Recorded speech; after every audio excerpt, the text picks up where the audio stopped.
Muitos assuntos são importantes na Bíblia e tem alguns que se destacam por ter uma relação mais direta e específica conosco.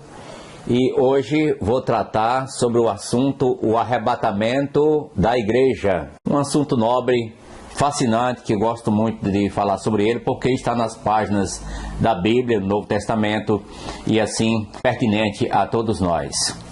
Contudo, eu não vou descrever em si, inicialmente, o que é o arrebatamento. Mas, inicialmente, eu gostaria de tratar o que o arrebatamento da igreja não é. O que não é o arrebatamento da igreja. Isso pelo fato de ter pessoas que confundem certas passagens da Escritura, atribuindo-se elas referentes ao arrebatamento, quando na verdade não o é. Um exemplo disso está aqui onde eu vou ler, Mateus capítulo 24, verso de número 31. Assim se lê: E ele enviará os seus anjos com grande clangor de trombeta, os quais reunirão os seus escolhidos dos quatro ventos, de uma a outra extremidade dos céus. Amém? Se você perguntar a que se refere esse texto, há pessoas e até pastores que vão dizer é o arrebatamento da igreja. Prezados que estão na escuta e acompanhando essa mensagem, quero ser claro e específico, olhando o texto no seu contexto e de acordo com os leitores originais e a pessoa que falou que foi Jesus. Aqui não está falando acerca do arrebatamento da igreja, porque esse capítulo 24 está tratando do sermão profético de Jesus. E esse sermão profético estava dirigindo especificamente à classe judaica, aos judeus.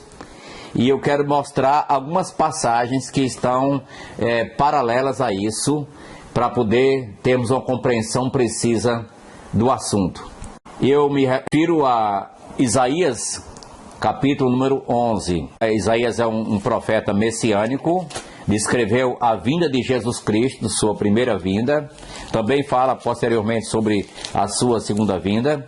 Mas aqui o capítulo 11, eu vou ler o verso 12. Levantará um estandarte para as nações, ajuntará os desterrados de Israel e os dispersos de Judá, recolherá desde os quatro confins da terra. Você percebeu que nas palavras de Jesus vai reunir os escolhidos quatro ventos de uma outra extremidade dos céus. E aqui está falando exatamente isso, que ele vai trazer o povo judeu para a sua própria terra, virá dos quatro confins da terra.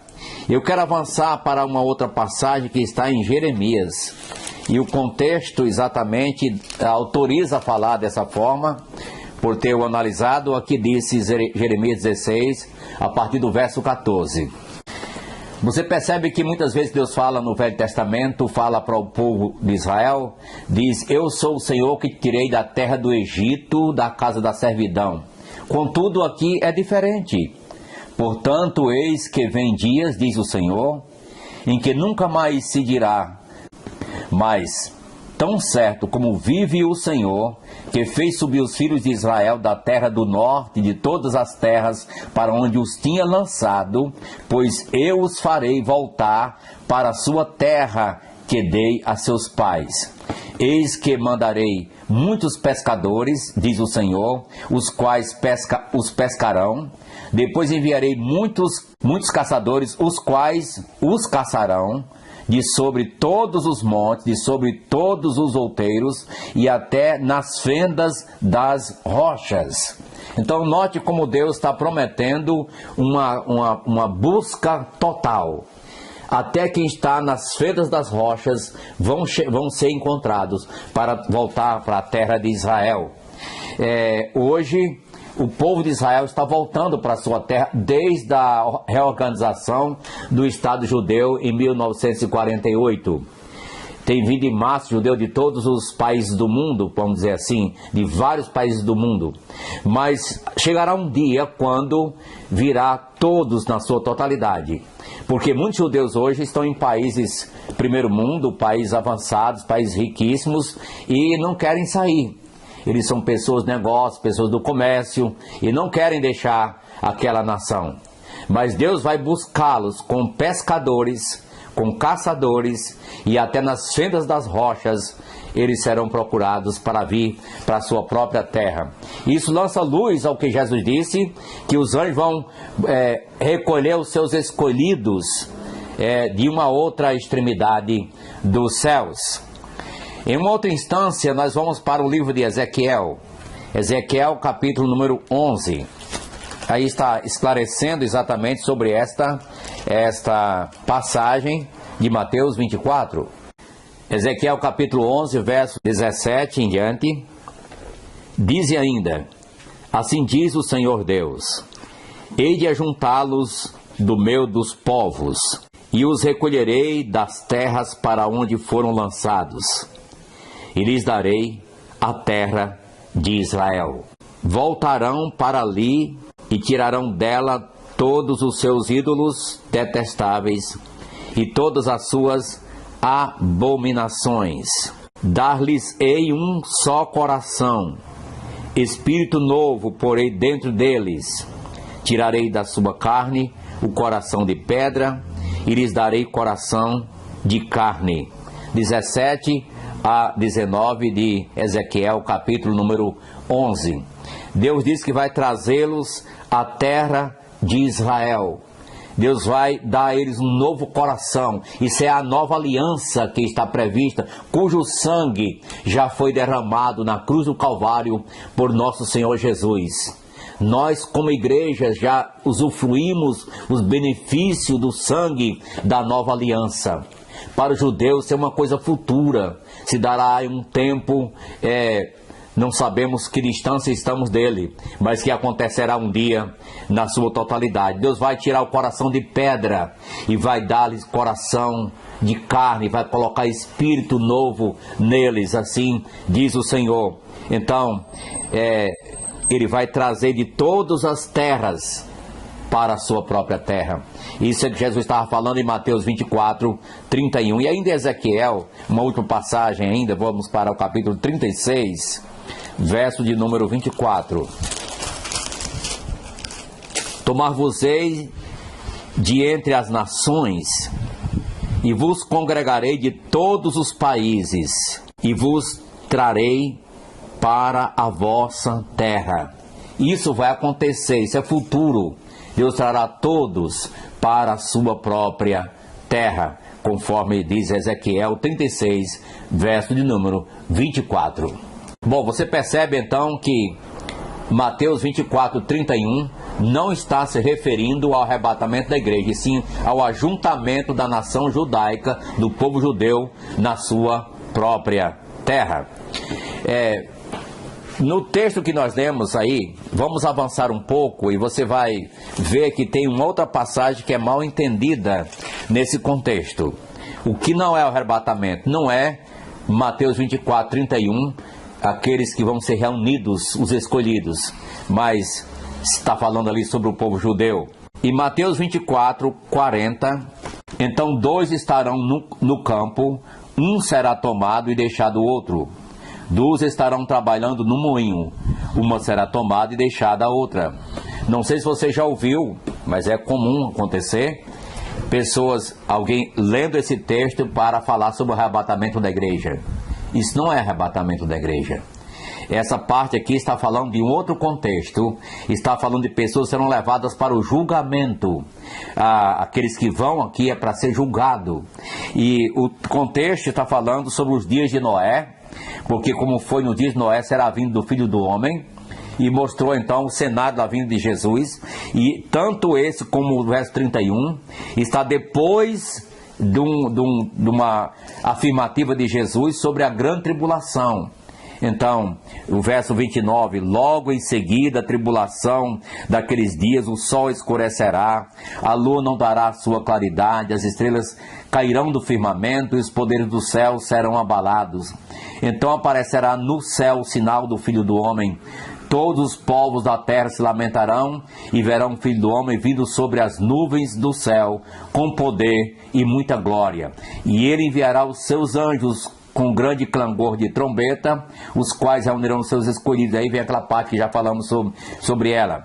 Então, aqui está falando no período da tribulação, já no final da tribulação, e vai ser o momento que vai ser o ajuntamento para o julgamento. Então disse, um será tomado e deixado o outro. Não está falando sobre arrebatamento, e sim para julgamento. Mas o capítulo 25 também é mal entendido e fala da parábola das 10 virgens. Percebe isso? A parábola das 10 virgens. Nesta parábola aqui, aparece 5 virgens nécias e 5 prudentes. Todas são virgens. Estavam com lâmpadas, contudo, umas com azeite e reserva, e outras só com azeite, quando faltou não tinha mais. E aparecem as noivas, as virgens, melhor dizendo, e aparece o noivo, aparece a festa, o banquete, aparece os convidados, mas esta parábola não está falando sobre a volta de Jesus, o arrebatamento da igreja. Fala sobre a volta, mas não é sobre o arrebatamento da igreja. Se você já ouviu alguém insistentemente pregar essa passagem sobre o arrebatamento, poderia ser só uma aplicação comparativa, não pode ser uma interpretação, porque não fala sobre o arrebatamento em si, e sim a vinda de Jesus. Porque você vê todo esse cenário, o noivo, as virgens, você vê os convidados, o banquete. Mas agora a pergunta é, cadê a noiva? Cadê a noiva no texto? Note, tem 5 virgens nécias e 5 prudentes, então são 10. Mas não são a noiva, são as que vão para acompanhar o casamento, faz parte da cerimônia. Você vê o banquete e o noivo vai chegar à meia-noite, vem o noivo, mas cadê a noiva? Gente, aqui é o período da grande tribulação e a noiva está no céu, pois já foi no arrebatamento pré-tribulacional, antes da tribulação, já está com o Senhor. E ela agora será o momento em que vem para exatamente a festa, a comemoração do casamento.